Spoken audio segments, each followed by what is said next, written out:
Bismillahirrahmanirrahim. Assalamualaikum warahmatullahi wabarakatuh. Waalaikumsalam warahmatullahi wabarakatuh. Waalaikumsalam warahmatullahi wabarakatuh. Selamat siang semuanya. Semoga kita semua dalam keadaan sehat walafiat, selalu semangat untuk mengikuti kegiatan-kegiatan di MGMP Bahasa Indonesia Wilayah Utara.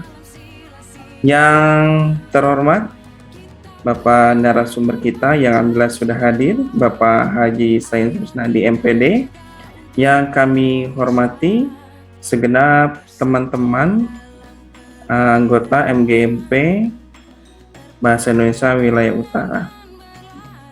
Pertama-tama kita panjatkan puji serta syukur kepada Allah Subhanahu wa taala. Salawat dan salam tercurah kepada Nabi Muhammad sallallahu alaihi wasallam, kepada keluarganya, para sahabatnya, dan kita semua yang mudah-mudahan mendapatkan syafaat di yaumul qiyamah. Kami selaku panitia pelaksana Repdis bermutu MGMP Bahasa Indonesia Wilayah Utara Kabupaten Bogor mengharapkan sekali partisipasi dari teman-teman anggota MGMP untuk aktif di sesi awal 30 menit presentasi LK dan sesi terakhir 30 menit praktek yang nanti akan dipimpin oleh Pak Haji saya selaku narasumber. Teman-teman yang mau silakan bisa diklik di tulis chat ya, siapa yang akan mewakili dari kelompok 1 sampai 4. Perkenalkan nama, sekolah, dan kelompok. Silakan. Ya. Assalamualaikum warahmatullahi wabarakatuh. Waalaikumsalam ya Bu, sudah terdengar suaranya sangat jelas. Ini LK1 mengenai pokok-pokok kebijakan Merdeka Belajar. Maaf Bu, sebutkan nama, sekolah, kemudian kelompoknya. Terima kasih. Ya, perwakilan dari kelompok 3 akan mencoba sharing jawaban LK1. Ini pokok-pokok kebijakan belajar episode 1 ini diantaranya yaitu tentang ujian sekolah berstandar nasional, tentang ujian nasional, dan penyederhanaan RPP. Terus yang selanjutnya isu tentang UN diganti dengan asesmen nasional. Isunya yaitu pertama, penilaian hanya berbentuk pilihan ganda, terus hanya menilai kemampuan kognitif atau pengetahuan. Selanjutnya materi UN yang terlalu padat, ujian nasional akan diganti dengan asesmen kompetensi minimum. Yang keempat, apa yang dimaksud dengan literasi dan numerasi? Literasi itu lebih ke kemampuan membaca literasi, kemampuan menganalisis bacaan, dan kemampuan memahami konsep di balik tulisan. Sedangkan numerasi, kemampuan menganalisis berupa angka-angka, fakta, sehingga dapat menggunakan high skill. Yang kelima, mengapa penilaian kognitif hanya difokuskan pada literasi dan numerasi?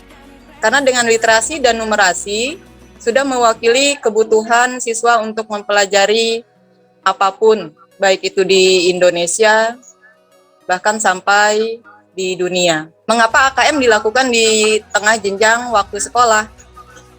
Yang pertama, karena ini akan memberikan waktu untuk sekolah, guru, untuk perbaikan peningkatan kualitas.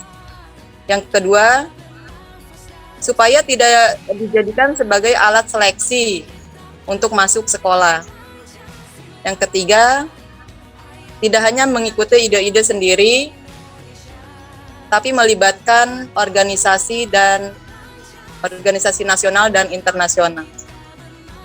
Mungkin seperti itu jawaban LK1 perwakilan dari kelompok 3. Assalamualaikum warahmatullahi wabarakatuh. Waalaikumsalam warahmatullahi wabarakatuh. Terima kasih atas presentasinya. Ini dari kelompok 3 dari Ibu Umu dari SMPN Rumpin 2 kelompok 3. Silakan dari kelompok 1, 3, dan 4. Dari Parung, Pak Akimudin. Pak Akimudin, halo. Selamat siang, Pak Akimudin. Sudah siap? Ya, selamat siang, Pak. Oke. Silakan Pak Akimudin. Perkenalkan nama, Baik, kemudian ini sekolah dan kelompok. Kameranya kurang bagus nih. Baik, Assalamualaikum warahmatullahi wabarakatuh. Waalaikumsalam warahmatullahi wabarakatuh. Baik, nama saya Akimudin Hakiki dari SMP Muhammadiyah 7 Parung, mewakili dari teman-teman. Adapun hasil diskusi kami di kelompok 2 ini, bahwa ada beberapa pertanyaan yang diajukan atau yang harus kami kerjakan dari video yang ditugaskan ya. Adapun pertanyaan yang pertama, apakah pokok-pokok kebijakan Merdeka Belajar episode 1 ya di video tersebut. Ada 4 mungkin. Yang pertama mengenai USBN, yang kemudian ujian nasional, yang ketiga penyederhanaan RPP, yang keempat mungkin zonasi. Yang kedua, jelaskan isu apa saja tentang UN sehingga perlu diganti menjadi asesmen nasional. Ada 2 mungkin yang kami berdasarkan yang pertama berdasarkan diskusi dan survei dengan orang tua, siswa, guru, dan kepala sekolah, bahwa materi UN yang terlalu padat sehingga cenderung hanya menghafal pelajaran. Jadi mungkin yang disampaikan oleh Bapak Menteri, bahwa kenapa ujian nasional ini diganti dengan ujian nasional, karena cenderung kalau ujian nasional itu dihafal ya, jadi hanya materi yang kemudian yang kedua, menjadi beban stres bagi siswa, guru, dan orang tua, sehingga banyak sekali ya kita pahami bahwa memang benar ketika ada ujian nasional menjadikan siswa, orang bahkan saya juga mengalami hal tersebut gitu. Siswa yang ujian tapi guru yang deg-degan gitu ya Pak ya. Seperti itu. Kemudian penilaian yang diakses hanya kognitif saja, padahal UN adalah untuk mengakses sistem pendidikan. Nanti ujian nasional, mengganti ujian nasional di tahun 2020 masih ujian nasional ya. Kemudian di tahun 2001 diganti dengan asesmen kompetensi minimum atau AKM dan survei karakter. Kemudian yang keempat, apa yang dimaksud dengan literasi dan numerasi? Kalau literasi merupakan kemampuan menganalisis bacaan atau bernalar menggunakan bahasa. Yang kedua, numerasi merupakan kemampuan menganalisa angka atau kemampuan bernalar menggunakan matematika. Seperti itu. Dan yang selanjutnya, mengapa penilaian kognitif hanya difokuskan pada literasi dan numerasi? Kemampuan berpikir tentang dan bahasa serta matematika diperlukan dalam berbagai konteks, baik personal, sosial, maupun profesional. Yang terakhir, mengapa AKM dilakukan di tengah jenjang waktu sekolah? Nah, Bapak dijelaskan bahwa kenapa di tengah-tengah, karena jika dilakukan di tengah masih mempunyai waktu perbaikan kepada siswa, apa yang dibutuhkan siswa, sehingga asesmen ini dilakukan. Kemudian yang bisa digunakan sebagai alat seleksi dan tidak membuat siswa atau orang tua stres. Ya, baik, mungkin itu aja Pak Ketua yang bisa saya sampaikan. Siap. Kurang lebihnya mohon maaf apabila ada kekurangan atau kekurangan. Assalamualaikum warahmatullahi wabarakatuh. Waalaikumsalam warahmatullahi wabarakatuh. Betik presentasi. Ini LK1.A ya? Betul, Sudah? Pak. Oh siap, silahkan Siap, Ibu. ya. Iya, silahkan. Assalamualaikum warahmatullahi wabarakatuh. Waalaikumsalam warahmatullahi wabarakatuh. Terima kasih Bapak Ibu. Saya akan presentasikan LK1 ya mengenai kebijakan Merdeka Belajar. Nah, kebijakan Merdeka Belajar ini terkait juga nantinya dengan sekolah penggerak ya Pak. Itu. Kemudian kita lihat di sini dalam Merdeka Belajar ini, Pak, berdasarkan video yang sudah disimak ya, ada beberapa pertanyaan yang terkait dengan video ini. Yang pertanyaan pertama adalah apakah pokok-pokok kebijakan Merdeka Belajar episode 1. Nah, berdasarkan pengamatan dari video pembelajaran tadi, terdapat 4 pokok kebijakan Merdeka Belajar jilid 1. Di antaranya adalah USBN diganti dengan ujian atau asesmen. Kemudian pada tahun 2021 itu UN tidak ada lagi dan diganti dengan AKM. Berarti di tahun ini ya Pak ya. Kemudian RPP dipersingkat atau disederhanakan. Kemudian kegiatan pembelajaran dan asesmennya. Kemudian sistem zonasi dalam PPDB lebih fleksibel. Itu ya Pak. Kemudian pertanyaannya kedua,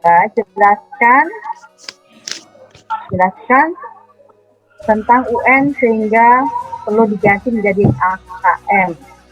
Beberapa masalah utama dari UN adalah materi terlalu padat, mungkin dari kepadatan ini sehingga lebih difokuskan ke kemampuan pada UN lebih ke materinya terlalu padat, kemudian fokusnya hanya ke hafalan. Artinya begini, mungkin tingkat pengetahuannya baru C1, C2, sementara mungkin yang C3, 4 belum tersentuh ya Pak ya. Kemudian nilai yang diperoleh berubah menjadi indikator keberhasilan siswa, padahal aspek penilaian hanya ke salah satu aspek kognitif dan belum menyentuh pada karakter siswa secara holistik. Artinya di sini karakter siswanya belum terlihat ketika di ujian nasional seperti itu. Yang ketiga, pengganti USBN adalah ujian atau asesmen dilaksanakan bukan berdasarkan mapel penguasaan materi, konten, tapi berdasar pada kompetensi minimum atau dasar yang diperlukan siswa untuk dapat mempelajari apapun. Berikutnya yang keempat, apa yang dimaksud dengan literasi dan numerasi. Literasi adalah kemampuan peserta didik dalam menganalisa atau memahami konsep di balik tulisan atau teks. Kemudian, literasi numerasi kemampuan peserta didik dalam menganalisis menggunakan angka-angka. Kemudian yang kelima, mengapa penilaian kognitif difokuskan pada literasi dan numerasi. Alasannya yang pertama adalah karena ketika siswa memiliki kemampuan literasi dan numerasi yang bagus, maka akan lebih mudah untuk menguasai semua materi. Berarti pada dasarnya literasi dan numerasi ini menjadi dasar utama. Kemudian yang kedua, siswa dapat menganalisa konsep-konsep materi-materi yang diharapkan, dapat menjawab dan mengatasi berbagai tantangan. Kemudian yang keenam, mengapa AKM dilakukan terjenjang waktu sekolah. Pelaksana AKM di tengah jenjang waktu sekolah yaitu agar memberi waktu pada peserta didik atau sekolah dan guru untuk melaksanakan perbaikan kualitas. Kemudian yang kedua, hasilnya tidak bisa digunakan sebagai alat seleksi sehingga tidak menimbulkan stres bagi siswa atau orang tua. Kemudian yang ketiga, kualitas nasional atau internasional tapi tetap memperhatikan kearifan lokal. Itu yang bisa saya tangkap ya Pak ya. Terima kasih. Siap. Assalamualaikum warahmatullahi wabarakatuh. Waalaikumsalam warahmatullahi wabarakatuh. Maaf, Ibu Katarina dari SMP mana?